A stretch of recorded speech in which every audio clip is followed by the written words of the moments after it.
نحمده ونصلي ونسلم على رسوله الكريم أما بعد فأعوذ بالله من الشيطان الرجيم بسم الله الرحمن الرحيم قال كم لبثتم في الأرض عدد سنين قالوا لبثنا يوما أو بعض يوم فاسأل العادين قال إن لبثتم إلا قليلا لو أنكم كنتم تعلمون أفحسبتم أنما خلقناكم عبثا وأنكم إلينا لا ترجعون فتعالى الله الملك الحق لا إله إلا هو رب العرش الكريم ومن يدع مع الله إلها آخر لا برهان له به فإنما حسابه عند ربي إنه لا يفلح الكافرون وقل رب اغفر وارحم وأنت خير الراحمين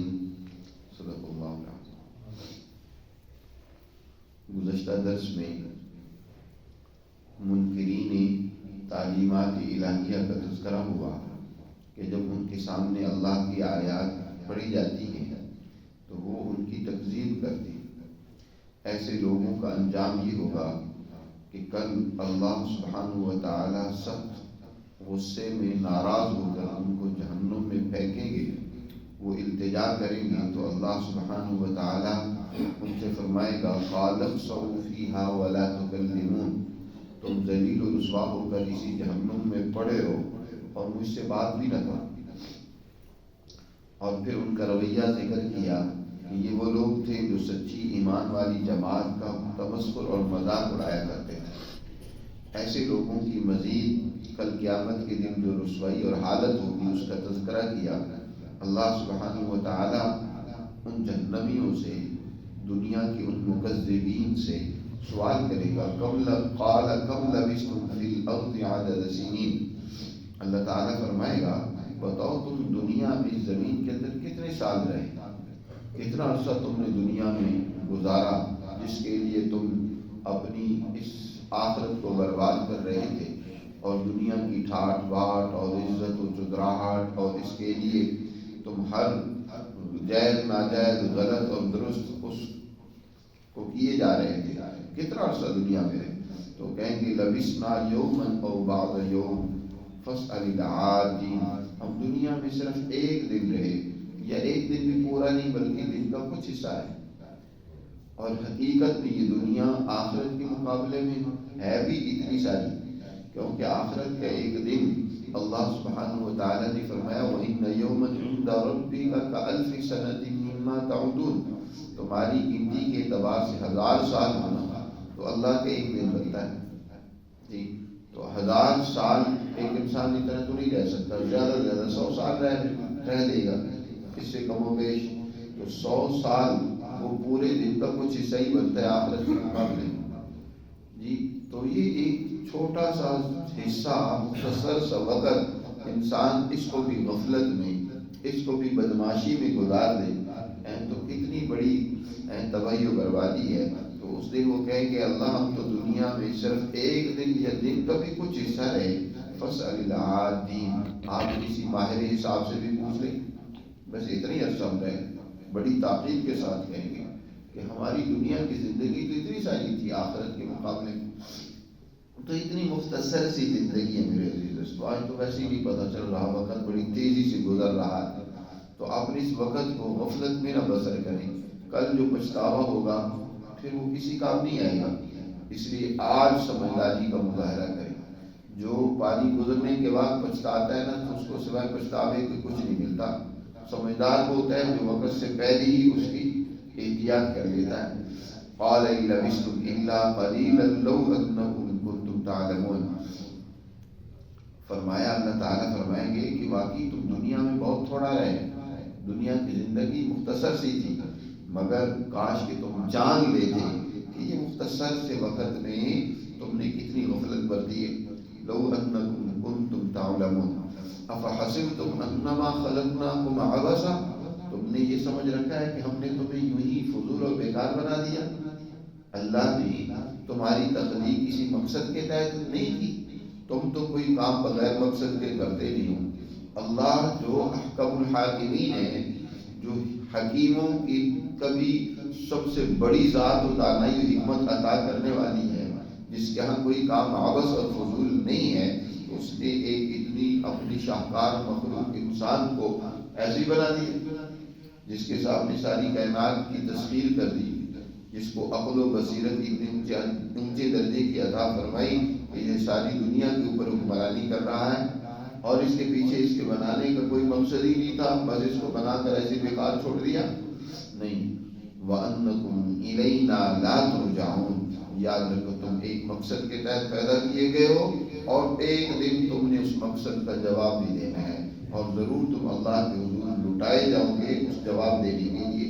وَأَنَّكُمْ إِلَيْنَا لَا تُرْجَعُونَ، بے شک تم ہماری طرف، تم نے یہ سمجھا کہ نہیں لٹائے جاؤ گے، نہیں، ضروری طور پر لٹائے جاؤ گے، ایک دن تم ہمارے حضور آؤ گے۔ تم نے سمجھا بس یہ دنیا ہی کی زندگی ہے، عیاشی کر لو، مزے کر لو، بس ختم۔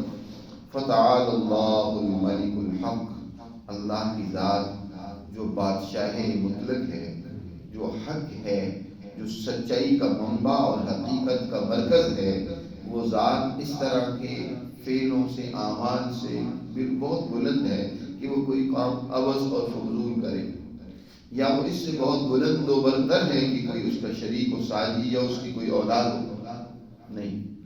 لا الہ الا ہو، اس کے سوا کوئی معبود نہیں، وہی یکتا ہے اور اسی کی بندگی تم پر لازم ہے۔ رب العرش العظیم، رب العرش الکریم بھی وہی ہے، عرش کریم عزت والی تخت حکومت کا مالک بھی وہی ہے۔ وَمَن يَدْعُ مَعَ اللَّهِ إِلَٰهًا آخَرَ، اور جو لوگ اللہ کے ساتھ کہیں اور خدا بھی بنائے ہوئے، کسی نے خواہشات کو خدا بنا لیا، کسی نے کسی پتھر کو اپنا معبود بنا لیا، کسی نے اور کے سامنے اپنی جبہ سائی شروع کر دی، کوئی اور کسی کا دیوانہ ہوا پڑا ہے، تو یاد رکھو جس نے اللہ کو چھوڑ کر کسی اور کو پکارا تو لا برہان لہ بھی، جبکہ اس کی کوئی دلیل بھی اس کے پاس نہیں ہے کہ اللہ کے ساتھ اللہ نے کسی اور کو اپنی برابری کا درجہ دیا، یا کوئی اپنا صحیح و شریک بنایا، یا کوئی اپنا اس نے معاون و مددگار بنایا اس دنیا میں جو ہے کام کرنے کے لیے اللہ نے کسی کو اختیار دیا، کوئی ایسی بات نہیں ہے۔ کوئی اگر ایسی بات ہے، کوئی دلیل ہے تو دلیل پیش کرو، بغیر دلیل کیسی اپنی مذمومہ عقائد تم اس طرح کے بنا لیے، لوگوں کی سنی سنائی گھڑنتو باتوں پر یقین کر لیا، یاد رکھو کوئی اس کا ثبوت اور دلیل تمہارے پاس نہیں ہے۔ فَإِنَّمَا حِسَابُهُ عِندَ رَبِّهِ، تو جو کوئی بھی اللہ کو چھوڑ کر دوسری طاقتوں قوتوں کا مرہون منت بن جائے، ان کا تابع اور فرمانبردار ہو جائے، ان کی عقیدت کا دیوانہ ہو جائے، تو یاد رکھو اس کا حساب اس کے رب کے حضور ضرور ہوگا۔ فَإِنَّمَا حِسَابُهُ عِندَ رَبِّهِ إِنَّهُ لَا يُفْلِحُ الْكَافِرُونَ، ایسے لوگ کبھی بھی فلاح اور کامیابی نہیں پا سکتے۔ ایسے لوگ جو اللہ کی تعلیمات کو تو جھٹلائیں اور اپنی منمانی زندگی گزاریں، ایسے لوگوں کے لیے کامیابی اور فلاح نہیں ہے۔ فلاح اور کامیابی انہی ایمان والوں کے لیے جن کی صفات پہلے بیان کی کہ جو سچے مومن ہیں وہ نمازوں میں خشوع و خضوع پیدا کرتے ہیں، لغو اور فضول کاموں سے بچتے ہیں، اپنے مالی وسائل میں بانٹ کر کھاتے ہیں، اپنی ناموس کی حفاظت کرتے ہیں، اپنے قول و قرار اور امانتوں کی ادائیگی کرتے ہیں، یہی سچے مومن ہیں جن کے بارے میں فرمایا قد افلح المؤمنون، یہ کامیاب ہوئے۔ اور اس کے مقابلے میں جو منکر ہیں، کافر ہیں، ان صفات سے عاری اور خالی ہیں، ایسے لوگوں کے لیے فلاح اور کامیابی نہیں ہے۔ انہ لا یفلح الکافرون، اے پیغمبر آپ پر، آپ کے امتیوں پر لازم ہے اللہ سے اپنے گناہوں کی معافی مانگتے، اپنی تقصیرات کے حوالے سے اس کی طرف رجوع کریں، جو کوتاہی غلطی ہو جائے تو دعا کریں رب اغفر وارحم وانت خیر الراحمین، اے میرے پروردگار تو معاف فرما، اے میرے پروردگار تو رحم فرما، تجھ سے بڑا رحم کرنے والا کوئی نہیں، تو سب سے بڑا رحم کرنے والا ہے۔ رب اغفر وارحم وانت خیر الراحمین، یہ حضور صلی اللہ علیہ وسلم کو تعلیم فرمایا جا رہا ہے کہ یعنی آپ کی اتباع میں آپ کی امت کو بھی تعلیم فرمایا جا رہا ہے، جب حضور کو تعلیم فرمایا جا رہا ہے استغفار کے بارے میں۔ انبیاء علیہ السلام کا ظاہر استغفار اپنی شایان شان ہوتا ہے، عام لوگوں کا استغفار اپنی شایع نشان ہوتا ہے نا. عربی کا محاورہ اور قول ہے کہ حسنات الابرار سیئات المقربین. جو ابرار اور اونچے درجے کے لوگ ہوتے ہیں ان کی بسا اوقات نیکیاں بھی عام لوگوں ان کی یعنی عام لوگوں کی جو نیکیاں ہوتی ہیں ان کے حق میں وہ گناہ بن جاتے ہیں. یعنی ان کی شان کیونکہ بہت اونچی ہوتی ہے، تھوڑی سی معمولی سی غفلت بھی ان کے لیے بہت بڑا گناہ شمار ہوتی ہے. عام آدمی کے لیے وہ کوئی گناہ نہیں ہوتا، تو ان کی اپنی شایان شان استغفار ہوتا ہے. اور عام آدمیوں کے لیے ان کی عام زندگی میں جو استغفار ہوتا ہے، اپنی غلطیاں کوتاہیاں ہو جاتی ہیں ان سے استغفار کرنا ہوتا ہے. تو بہت ہے حضور صلی اللہ علیہ وسلم بھی کثرت سے استغفار کرتے تھے. آپ صلی اللہ علیہ وسلم فرماتے ہیں لَيُغَانُ عَلَىٰ قَلْبِي، میرے دل پر بھی بعض اوقات غین آ جاتا ہے، غفلت آ جاتی ہے، پردہ آ جاتا ہے، تو میں اس کو دور کرنے کے لیے دن میں 70 مرتبہ استغفار کرتا ہوں. اللہ سے 70 بار معافی مانگتا ہوں کہ اللہ اس غین کو دور کر دے. جی. اور آج ہمارے تو دل غفلت میں ڈوبے ہوئے ہیں. ہر وقت سوچ دنیا کی ہے، روپے پیسے کی ہے، دنیا کی وس اور لالچ کے ہم شکاری ہو چکے ہیں. تو ہمیں تو استغفار بہت زیادہ کرنا چاہیے. اس لیے رمضان المبارک کے جو 4 اعمال حضور صلی اللہ علیہ وسلم نے خاص طور پر تعریف فرمائے ہیں ان میں سے ایک عمل کثرت سے استغفار ہے. اللہ سے معافی مانگو. استغفار کا عمل یہ رمضان المبارک کا عام ترین وظیفہ ہے. تو اس لیے وہ اللہ سبحانہ وتعالی بھی تعریف فرما رہے ہیں کہ وَقُلْ رَبِّ اغْفِرْ وَارْحَمْ، فرمائیے اے میرے پروردگار معاف کر دیں، ہم پہ رحم فرمائیے، تجھ سے بہتر معاف کرنے والا اور رحم کرنے والا کوئی نہیں. بڑی جامع دعا ہے استغفار کے حوالے سے، اس لیے اس کو یاد کرنا اور اللہ سے یہ کلمہ، اس کلمے کے ذریعے سے مغفرت اور اس کی رحمت کی درخواست کیجیے. رب اغفر وارحم وانت خیر الراحمین. اللہ ہمیں اپنی تعلیمات پر عمل کرنے کی توفیق عطا فرمائے. آج سورہ مومنون اس کی الحمدللہ تکمیل ہوئی ہے.